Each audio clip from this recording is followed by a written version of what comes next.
j'espère que vous allez bien. Aujourd'hui on se retrouve pour une nouvelle vidéo.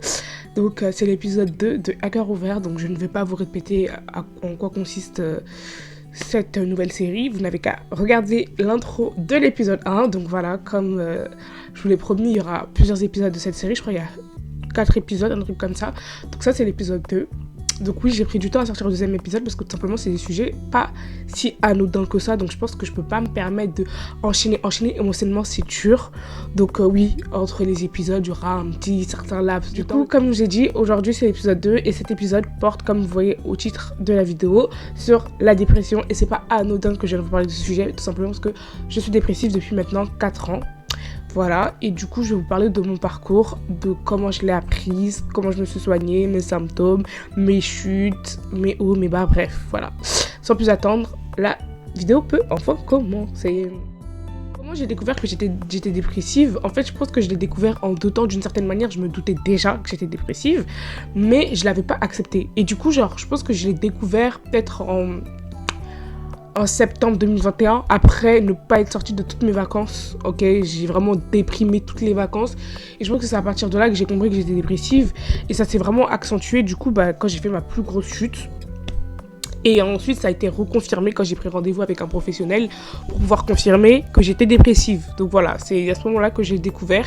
Et franchement, ça n'a pas été... En fait, c'était une évidence pour moi. Donc ça n'a pas été un choc de savoir que j'étais dépressive parce que je pars du principe que si tu vas consulter pour dépression, c'est que d'une certaine manière, tu te doutes que tu es dépressif, tu vois. Du coup, voilà.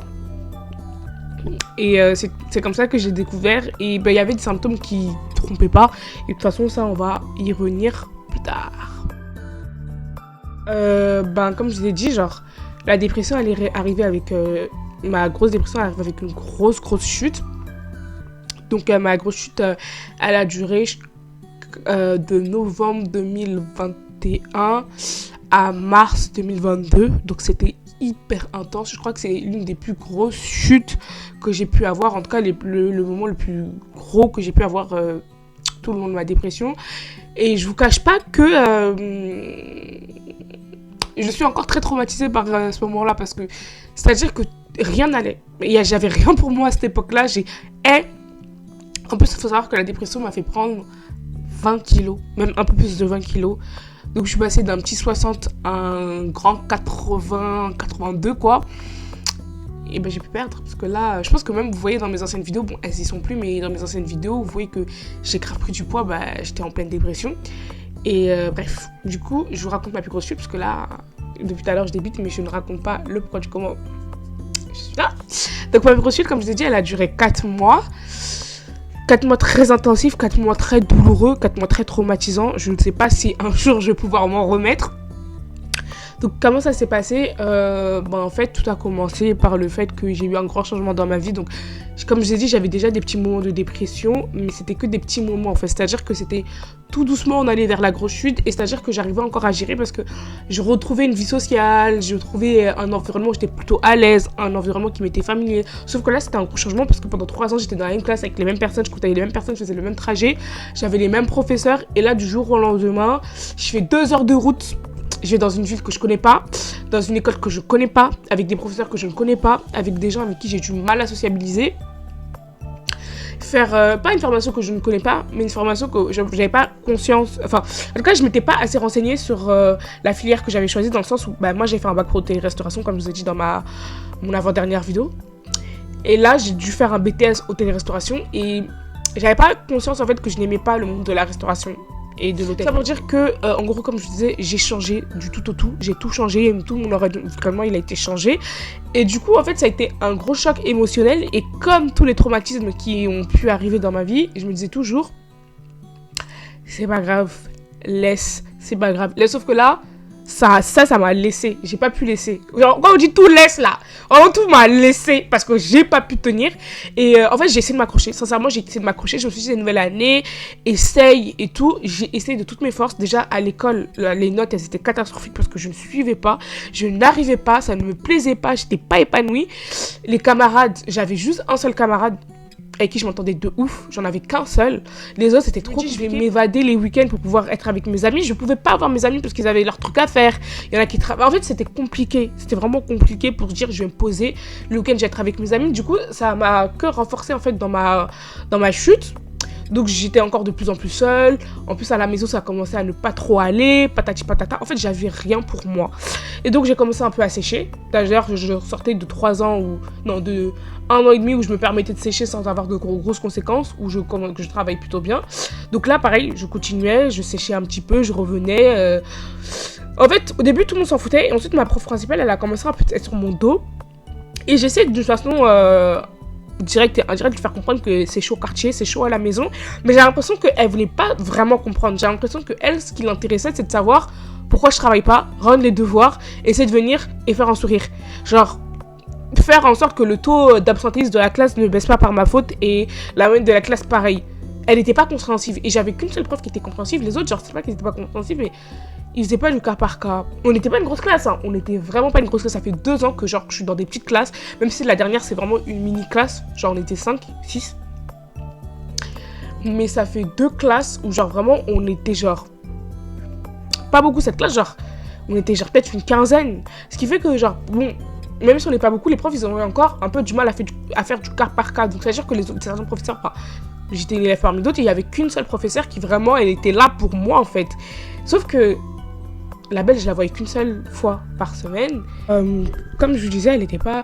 Bref, son rôle non plus, c'était pas non plus de jouer les assistantes sociales. Bref, du coup, j'étais dans mon mal. Et il faut savoir que... encore à ce moment-là, j'essayais de... Non, c'était avant, en fait, ma première chute, qui n'était pas une très grosse chute, pendant les vacances d'été de 2020 à 2021. J'ai essayé de m'en sortir, j'ai essayé d'en parler un peu autour de moi, de parler avec mes potes et tout, mais j'avais pas l'impression d'être prise au sérieux. Du coup, dans cette chute-là, franchement, j'ai dit, allez fuck, j'en parle à personne, je reste dans mon coin et je pense que c'est vraiment encore ça qui m'a plus enfoncé. Donc, qu'est-ce qui a encore plus joué dans cette chute? Ben, comme je vous ai dit, il y a la sociabilité, j'avais qu'un pote en plus. Il est parti, j'ai commencé à sécher et au bout d'un moment, j'ai arrêté d'aller à l'école. C'est-à-dire que en décembre, je ne suis pas partie la semaine des vacances. La semaine qui vient, et après, vous savez, c'est les vacances, j'ai du mal à exprimer. Et donc, ça faisait 3 semaines que je n'étais pas partie en cours, parce qu'on compte les 2 semaines de vacances. Et je me suis dit, ça fait 3 semaines que la prof ne m'a pas vue, parce que je sais très bien qu'elle va compter les 2 semaines des vacances. Est-ce que j'ai envie d'aller? Non. Donc, je ne suis pas partie la première semaine de la rentrée. Je suis partie la 2e semaine de rentrée. Et ensuite, c'est la dernière fois que je suis partie en cours. C'est la dernière fois. Et je ne suis plus jamais repartie. Et je peux vous dire que franchement, j'étais dans un mal. J'étais tout le temps en train de manger des quantités de nourriture astronomiques. Tout mon argent partait dans Uber Eats et tout. Et si ça partait pas dans Uber Eats, peu importe la nourriture qu'il peut y avoir dans la maison, j'allais toujours me goinfrer jusqu'à avoir la nourriture qui était là, jusqu'à sentir mon estomac qui s'étirait pour laisser la place dans la nourriture. Franchement, c'était horrible. J'avais des pensées, mais laisse tomber. Laisse tomber. Franchement, même mon sommeil, il était fracata. Parfois, je dormais pas. Parfois, je dormais... En fait, je faisais de l'hypersomnie. Bon, bref. Ça veut dire que cette chute, ça a été la chute la plus traumatisante de toute ma vie parce qu'elle a duré tellement longtemps et j'ai cru que j'allais jamais m'en sortir. Et vraiment, ce qui a fait que j'ai pu m'en sortir, en fait, c'est que j'ai juste arrêté les cours. On envoie une lettre à ma daronne pour dire que j'allais plus à l'école. Donc, j'ai dû trouver du travail. J'ai commencé à travailler. Et ça me faisait changer d'environnement parce que j'aimais plus ou moins... Je sais pas si j'aimais plus ou moins, mais c'est-à-dire que j'étais avec des personnes que j'aimais bien. Donc, ça va. Ça va, je travaillais, j'étais un peu entourée. J'avais, tu vois, genre, ce sentiment que je cherchais dans ma chute, en fait, je l'ai un peu retrouvé. Du coup, je me disais que ça allait, mais en fait, ça allait pas du tout. Parce que quand les vacances sont passées, j'ai compris que ça allait repartir. Et franchement, mon cœur, il allait pas supporter. Donc, à ce moment-là, j'ai décidé de consulter. Et je crois que c'est le point suivant de cette vidéo.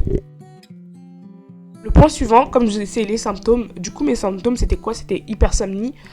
Insomnie. Vous allez me dire mais comment c'est possible? J'arrive à avoir les deux et c'est ça qui est plus épuisant parce que c'est à dire que mon corps ne suivait plus et il faut savoir qu'en plus de ça je faisais de l'aménorrhée de règles, donc ça veut dire que j'avais pas souvent mes règles. Parfois je les avais pas pendant 3 mois parce que parfois je les avais 2 fois dans le mois, c'était n'importe quoi. Je faisais de l'hypersomnie, de l'insomnie, de l'aménorrhée de règles. Je faisais quoi encore? Je faisais de l'hyperphagie. J'étais irritée, j'étais irritable, J'étais nerveuse, je suis déjà une personne de nature très nerveuse, mais alors là, fallait pas me voir. Plein, j'abuse, mais je crois que c'est les principaux symptômes que j'avais. Après, de temps en temps, je faisais de la boulimie, mais je sais pas si je compte ça vraiment comme un symptôme parce que ça n'a pas duré longtemps. Je crois que ça a duré 1 mois et je sais pas, ça n'a pas duré longtemps. Mais du coup, c'était ça mes symptômes. Et du coup, c'est pas, quand je dis ces symptômes comme ça, par exemple, une crise d'hyperphagie, ça va pas être une crise par semaine. Ça va être genre 3-4 crises par semaine. Parfois, ça va être 2 crises par jour. Et c'est une singerie en fait. C'est-à-dire, quand je vous dis j'ai été épuisée, j'ai pris du poids d'un coup. Genre mes vergetures, en fait, je m'en rendais même pas compte en fait que je prenais du poids parce que moi j'étais dans le mal et les gens de l'extérieur, ils ne me voyaient que en mode feignante, prise de poids, c'est tout. Donc ça veut dire que à cette époque-là, mon regard envers moi-même, il était dur. Le regard que les autres avaient envers moi-même était dur. Du coup, c'était dur, tout était dur, la vie était dure. En fait, mes soins. Quand je dis mes soins, c'est le second, enfin, troisième point. J'ai décidé de consulter, comme je l'ai dit, en novembre 2022. Donc, je suis partie voir un médecin généraliste. Je vais expliquer mes problèmes. À cette époque-là, je comprenais pas que ça faisait déjà 2 ans que j'étais dans le mal. Pour moi, dans ma tête, à cette époque-là, ça faisait genre 1 an et demi. Du coup, le mec, il m'a cliqué dessus et tout, en mode, ouais, mais comment tu peux être autant dans le mal et tu consultes pas? Mon gars, it's not the time for this. Ok? C'est-à-dire que quand une personne vient vous parler de ses problèmes, ses traumas, et qu'elle vous dit que c'est chaud au quartier, c'est pas le moment de lui crier dessus, de lui reprocher d'être venu trop tard, parce que vous savez pas ce qu'elle va faire quand elle va quitter votre cabinet. Donc doucement. Genre, doucement. Bref. Du coup, il me redirige vers une psychiatre, ce qui est différent d'une psychologue, parce qu'une psychologue, elle t'écoute. Une psychiatre, je sais pas si elle est censée t'écouter, parce que moi, par rapport à mon expérience personnelle, elle m'a pas tant écouté que ça. Mais elle m'a plus prescrit des médicaments. Je fais une démarche pour pouvoir avoir un rendez-vous avec ma psychiatre. Je prends rendez-vous avec cette dernière. Je lui explique mon problème. Elle me demande de parler un peu de ma famille et tout. Je rentre pas dans les détails et je vois qu'elle veut pas non plus rentrer dans les détails. Donc je me dis, bah, c'est peut-être comme ça que ça se passe. On rentrera dans les détails les séances prochaines. Mon œil. Donc elle me prescrit un antidépresseur ou un truc pour les crises d'angoisse que je dois prendre matin, midi et soir. Et un médicament que je prends le soir pour dormir. Et le matin pour me réveiller parce que le médicament est très puissant et du coup il faut un médicament pour le couper. Bref, du coup j'étais pas full en train de planer mais j'étais vide. Et il faut savoir qu'en plus dans mes symptômes, je reviens sur l'ancien point, j'avais, vous savez, je sais plus comment ça s'appelle, je le mettrai ici si je retrouve le nom. C'est le truc où tu vis pas tes moments de bonheur pleinement en fait. C'est-à-dire que tu as l'impression que tu vis tes moments de bonheur de manière extérieure. En fait, le bonheur il a pas de goût. J'ai dit, elle m'a prescrit ces médicaments-là. Et du coup j'ai suivi mon traitement de novembre 2022 à janvier 2023. Donc ça a pas duré longtemps tout simplement parce que je voyais pas les effets et j'avais toujours l'impression d'être au même point. Et j'étais toujours fatiguée et en fait j'ai fait surtout une très grosse bêtise et je me suis dit, en fait je pense que si demain je dois avoir un traitement, j'ai besoin, en tout cas là à l'heure actuelle je suis plus adulte qu'à cette époque là, donc je pense que si je dois avoir un traitement je serai plus rigoureuse et beaucoup plus voilà, je serai plus attentionnée, mais c'est surtout qu'à cette époque là personne n'était au courant de ce que j'avais et je trouve que j'étais pas assez mature pour prendre un si gros traitement toute seule sans être suivie par une personne extérieure que mon médecin. Parce qu'il s'est passé c'est que en gros le médicament pour dormir faut prendre que la moitié. Donc un jour j'ai pris genre la moitié, tout se passait bien, 30 minutes avant de dormir, ça t'assomme, en fait tu te rends même pas compte que tu vas dormir et puis tu fais des sommeils sans rêve. Donc un jour j'ai pris ça, 1 semaine, 2 semaines, 3 semaines, je vois que ça commence à plus trop faire effet, genre c'est à dire que le temps de sommeil avant que je m'endorme il est trop lent en fait, mais je dors toujours tu vois. Je me suis dit nine, ça va pas se passer comme ça. Je prends un médicament en entier, parfois juste la moitié, parfois en entier, je jongle. Après en entier. Je renouvelle mon ordonnance. Après, genre, j'ai commencé à me dire, et si j'en prenais un moitié? Là, genre, je dormais au bout de 10 minutes, j'étais KO. Je kiffais. Et surtout que parfois, j'oubliais de prendre le médicament pour me réveiller, donc ça veut dire que je dormais encore plus toute la journée, tout. Bref. Ce qui se passe, c'est qu'un jour, j'ai décidé de prendre 2 médicaments. Et c'est ce jour-là que j'ai compris que, ma belle, you're crazy. Donc un jour, j'ai pris 2 médicaments. Et ce jour-là, ma mère, elle est venue me réveiller en trompe pour un vieux truc. Et ce jour-là, en fait, je sais pas. J'ai déjà été bourrée dans ma vie, plus d'une fois. Et je peux vous dire que la sensation... Parce que quand t'es bourré, en fait, l'alcool, c'est de la drogue. C'est de la drogue en vente libre, mais c'est de la drogue. Et ce jour-là, j'ai compris que... Non. C'est-à-dire que même là, genre, il y a des fois où je suis bourrée et tout, je me dis... Même l'alcool m'a pas fait l'effet que ce médicament m'a fait. C'est-à-dire que en fait, les gars, j'étais sur une autre planète. J'ai pris ce médicament, ma mère m'a réveillée en trompe. Je pouvais pas tenir sur mes 2 jambes sans tenir les murs. En fait, c'est-à-dire que si on pouvait retrouver des traces de sang sur les murs, tellement j'ai agrippé les murs, on aurait retrouvé. Je tenais plus debout, j'entendais rien. La voix de ma mère, elle était à l'autre bout du monde, alors que la dame, elle avait ses narines dans ma bouche. En fait, c'était horrible. Et genre, je me tenais partout dans l'ascenseur. En fait, j'ai cru que j'allais... Si je devais aller à la supérette, on m'aurait retrouvé dans la rue. Heureusement que je devais juste aller à la boîte aux lettres, aller-retour. Mais rien que cet aller-retour, en fait, mon cœur, il palpitait. Vous avez déjà fait des sensations fortes, votre cœur il palpite, ça dure quoi? 3-4 minutes, ça a duré au moins 5 minutes et c'était pas des petites palpitations, c'était des palpitations. En fait, tu vois quand on te fait bouh, que tu ressens le wouh, genre tu le ressens 1 seconde et après genre tu redescends. Eh ben, imaginez ressentir ce wouh pendant 5 minutes sans redescendre. Sachez que quand je me suis réveillée, 2-3 heures plus tard après m'être endormie, j'ai dit c'est mort. Carrément, je sais même plus où j'ai jeté le médicament. Mais je sais que quand j'ai changé de chambre en temps, j'ai plus retrouvé les médicaments. Donc je pense que je les ai jetés. Parce que je peux vous dire que la sensation que j'ai ressentie, plus jamais je vais la ressentir de toute ma vie. Et quand j'ai vu ça, je me suis dit, c'est pas la peine. Les médicaments, ils te font aucun effet. Tu es toujours la même que d'habitude. Ça sert à rien. Stop. Et c'est comme ça que j'ai arrêté mes soins. En temps, j'ai perdu mon petit frère et j'ai eu un suivi psychologique, mais qui avait rien à voir avec ma maladie, ma dépression, parce que la dépression, c'est une maladie. Mais voilà quoi, je sais qu'en temps j'ai voulu reprendre rendez-vous chez un psychologue ou un psychiatre, peu importe. Je sais plus, j'ai pris rendez-vous chez qui. Mais je suis pas partie jusqu'au bout du rendez-vous parce que je sais pas, j'étais traumatisée déjà par ma psychiatre parce que c'était vraiment une psychiatre médiocre. J'ai voulu arrêter mon suivi, je prends rendez-vous pour arrêter mon suivi. On m'insulte parce que je veux plus prendre rendez-vous en mode mais pour qui je me prends? Est-ce que je sais qu'il y a des gens qui sont dans le besoin? Oui, et alors? Si j'ai plus envie, j'ai plus envie. Peut-être que je suis soignée, peut-être que je sais pas en fait, t'en sais rien.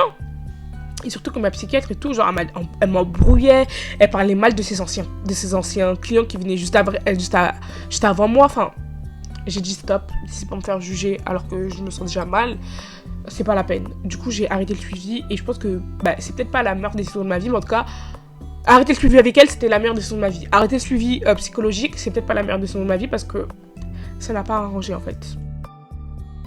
Le point suivant, c'est mes chutes. Je sais pas si je vais vraiment rentrer dans les détails, mais après cette grosse chute, j'ai encore fait plusieurs chutes et l'une des plus importantes, c'est la dernière que j'ai faite, qui date d'il y a quelques semaines. En fait, elle est due, tout simplement, comme je dis, j'ai repris les cours. Cette fois-ci, je fais une formation qui me plaît, que je love de tout mon heart. Mais encore une fois, la sociabilité. Je me suis très bien entendue avec mes camarades de classe, sauf que en fait, je pense que la chute, elle a vraiment commencé à mon premier stage parce que, en fait, je mangeais seule, j'étais souvent seule. On est arrivé aux fêtes de fin d'année parce que mon stage, il s'est fait entre octobre et décembre, donc les fêtes de fin d'année et tout, bref. Mais après, j'ai repris l'école, ensuite, je suis repartie à mon stage, grosse brigade et tout, trop bien. Mais ensuite, je suis encore revenue en cours parce que je n'avais pas passé toute ma vie en stage. Mais cette fois-ci, c'était n'importe quoi. Genre, plus personne n'était en cours, j'étais toute seule, j'étais avec les professeurs. Et franchement, s'il n'y avait pas les professeurs, j'aurais arrêté la formation.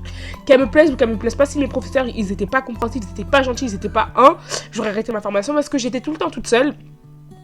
Et j'étais fatiguée. C'est-à-dire que émotionnellement, je suis fatiguée, les gars. Franchement, émotionnellement, je suis fatiguée. Et en fait, j'essaye de pas m'appuyer sur les autres pour pouvoir avoir un soutien émotionnel. J'essaye de pas J'essaye de pas prendre ma daronne comme béquille parce que je me dis, je prenais mon frère comme béquille émotionnellement quand ça allait pas. Et il est parti alors qu'il avait que 14 piges. Alors ma daronne qui va sur ses 50 ans, qui a perdu son fils, j'ai du mal en fait à me dire que je peux reposer sur elle émotionnellement. Du coup, je me repose que sur moi-même. Et c'est lourd. En fait, il y a des jours où je me pète des câbles, j'appelle mes meilleurs amis à des minuit, 1h du matin parce que c'est lourd. Je passe des mauvaises journées, je rentre à la maison, je suis seule. Bon, ma mère, elle vient après, tu vois, mais genre, elle vient tardivement, en fait. C'est-à-dire que je suis fatiguée. Et donc, en fait, genre, là, cette année, ça a été vraiment une année, genre, émotionnellement, non plus, ça a été pas facile et tout. C'était les 1 an de mon petit frère. En fait, il y a plein de trucs qui ont joué, et du coup, ça veut dire que j'ai eu une grosse rechute. Et cette fois-ci, elle était moins violente que les autres. Mes symptômes de ma chute à partir de décembre, c'est que je mangeais pas. Je mangeais littéralement pas, j'avais pas faim, j'avais pas l'appétit. Ce qui m'a fait que les 20 kilos que j'ai pris, je les ai perdus.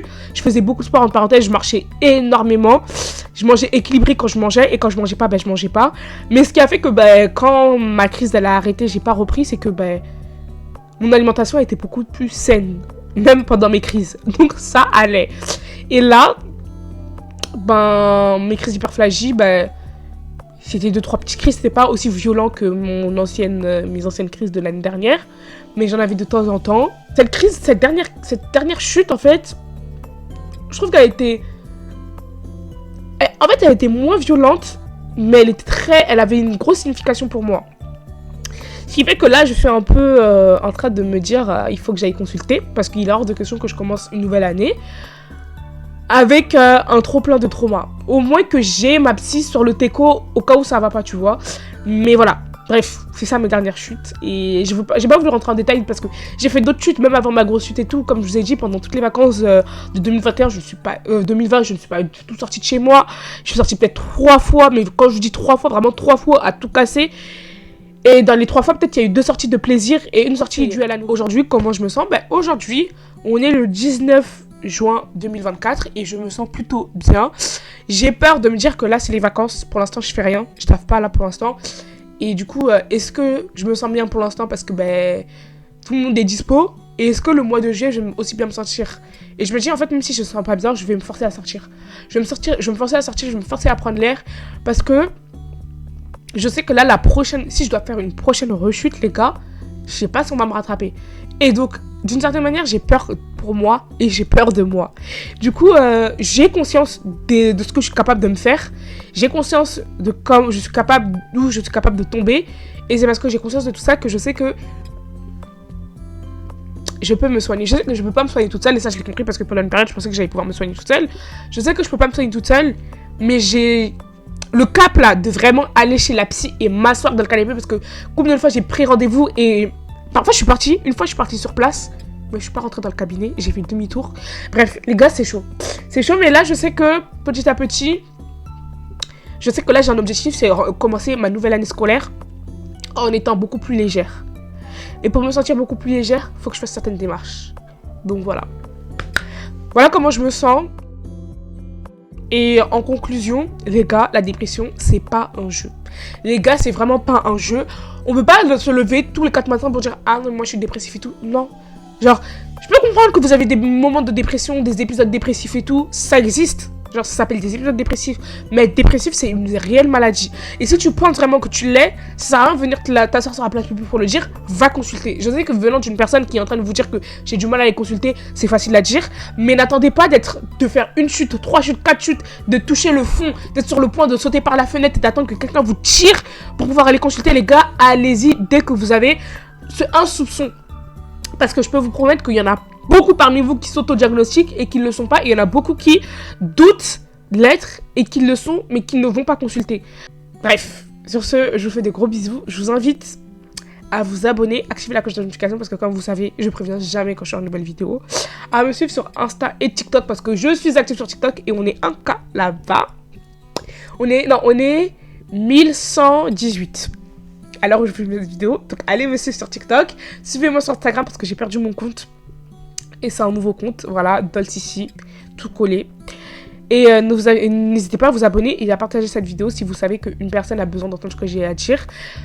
Ou voilà. En tout cas, les prochaines vidéos, ce sera potentiellement des messages que certaines personnes ont besoin d'entendre. Donc n'hésitez pas à partager mes vidéos. Et sur ce, je vous fais de très gros bisous. Et prenez soin de vous, prenez soin de votre famille et prenez soin de votre santé physique et mentale. Bisous.